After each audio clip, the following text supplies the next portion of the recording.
Special দিনে special কিছু না বানালে হয় বলো? তাই আজকে বানিয়েছিলাম নিরামিষ আলুর দম, সঙ্গে গোকুল পিঠা আর ফুলকো লুচি।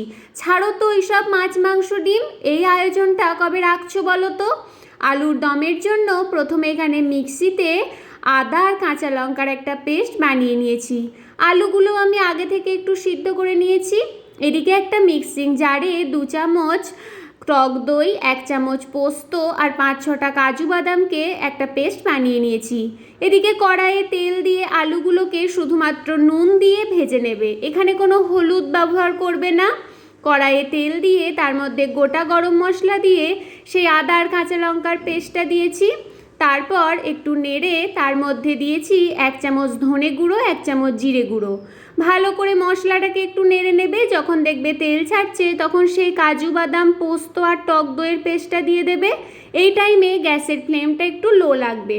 প্রয়োজন মতো নুন আর চিনি দিয়েছি। এদিকে গোকুল পিঠার জন্য আটাটাকে 1 চামচ ঘি দিয়ে, ময়াম দিয়ে, জল দিয়ে ঠিক এই রকম একটা ব্যাটার তৈরি করবে। মানে ওই ঝুড়ি ভাজার যেই ব্যাটারটা হয় সেটা, খুব মোটাও না খুব পাতলাও না।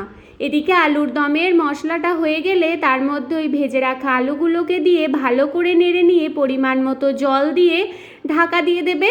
আলুটা আর একটু ভালো করে রসটা টানবে আর মাখো মাখো হবে। এদিকে 1 লিটার দুধের 250 মতো ক্ষীর বানিয়ে নিয়েছিলাম। ক্ষীরটাকেও খুব ভালো করে হাত ঘষে মেখে নেবে, একদম মোলায়েম করে মাখবে। আর এই আলুর দমটা স্বাদে গুণে বাড়িয়ে তুলবে এই বাটার। হ্যাঁ, 1 চামচ বাটারে গোলমরিচ, আদার জুলিয়েন, তার সঙ্গে বড় বড় করে কেটে রাখা ক্যাপসিকাম আর টমেটোকে হালকা একটু ভেজে নিয়ে ওই আলুর দমের মধ্যে দিয়ে দেবে। এর যে কি স্বাদ হয়, একবার অন্তত আমার কথা শুনে বানিয়ে দেখো, ভীষণ সুন্দর খেতে হয়। আর ওপর থেকে একটু দিয়েছিলাম গরম মশলা। এতে ঘি দেওয়ার কোনো প্রয়োজন হয় না, কারণ এর মধ্যে বাটারেরই এত সুন্দর একটা সেন্ট থাকে। আর দিনটা বললাম না বিশেষ ছিল, দিনটা ছিল ভ্যালেন্টাইন্স ডে। ওরাও অফিস থেকে চকলেট আর গোলাপ নিয়ে এসে হাজির। এই রকম সারপ্রাইজ পেয়ে তো আমরা ভীষণ খুশি হয়েছি, কারণ আমরা ভাবতেই পারিনি যে আমাদের জন্য এই রকম কিছু অপেক্ষা করছে। আমরা দুজনেই খুব খুশি। এদিকে ওই যে ক্ষীরটা মেখে রেখেছিলাম সেগুলোকে ছোট্ট ছোট্ট করে এইরকম চাকতির মতো বানিয়ে নেব। ওদিকে রসের জন্য চিনি, জল আর এলাচ দিয়ে ভালো করে ফুটিয়ে নামিয়ে রেখেছি। রসটা খুব মোটা করবে না, পাতলা রসই হবে। এবার ওই ক্ষীরের চাকতিগুলো আটার গোলার মধ্যে ডুবিয়ে সাদা তেল, মানে ডুবো তেলে ছাড়বে।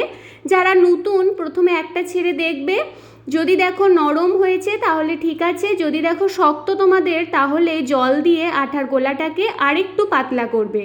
তারপরে ভেজে নিয়ে রসে ডোবাবে, দেখবে একদম নরম তুলতুলে হবে। তার সাথে ছিল এই রকম ফুলকো ফুলকো লুচি। জানো তো আমরা 4 জনই না নিরামিষ খেতে খুব ভালোবাসি, তাই বিশেষ দিনে আমরা এই নিরামিষের আয়োজনটাই রেখেছিলাম। তোমরা জানিও কিন্তু এই আয়োজনটা তোমাদের কেমন লেগেছে। আমাদের সব কিছুই রেডি হয়ে গেছে, এবার আমরা প্লেটে সার্ভ করে নিচ্ছি। দেখো তো কত সুন্দর আলুর দম। এই রকম একবার কিন্তু বানিও তোমরা, যারা নতুন তাদেরকে আমি তো একদম রিকোয়েস্ট করব এই ধরনের একটা আলুর দম বানানোর জন্য।